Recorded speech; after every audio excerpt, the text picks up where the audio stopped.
it's cool because the Part B give back is very new, and that is very alluring to these people. But then again, there's also the question of Part B give back versus someone that's on a dual special needs plan that doesn't have a Part B cost in the first place. Right. You know, so that can trick a lot of people up. You know, that can really screw up, and a lot of agents don't understand that. Yeah. So.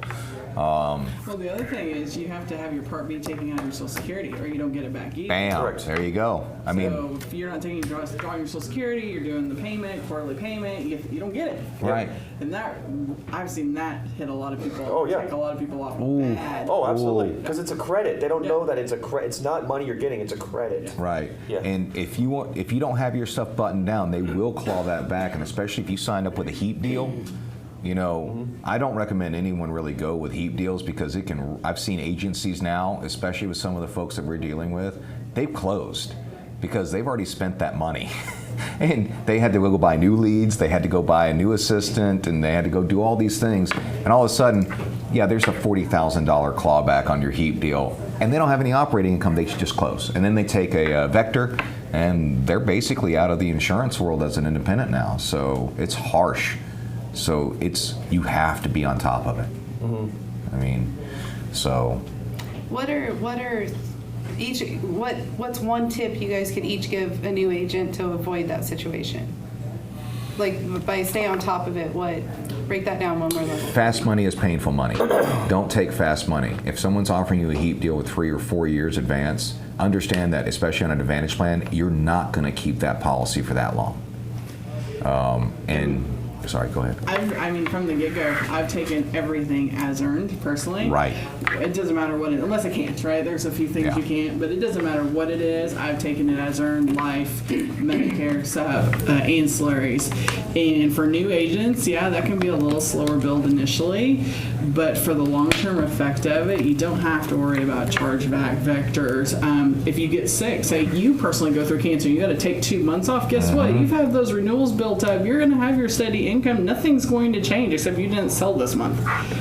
So if you can get away with it, take as earned from day one, and you'll eliminate all those problems. And especially in your downline, like I won't let my downline take it. That's one of our conversations we have. We do not do advanced, and I explain it to them.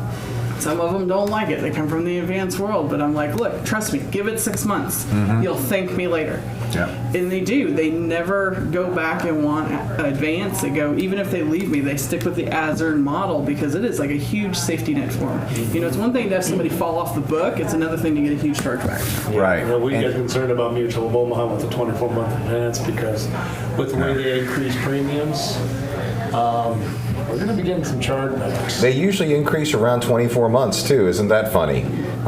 Because they'll roll it. Hopefully. It's like 24 to 36 before they bring in a new entity, and then they do that merry-go-round. But one of the things, though, is like we do advances here, but we do not like long-term advances because we're originally from the sup world exclusively. 12-month advance is standard.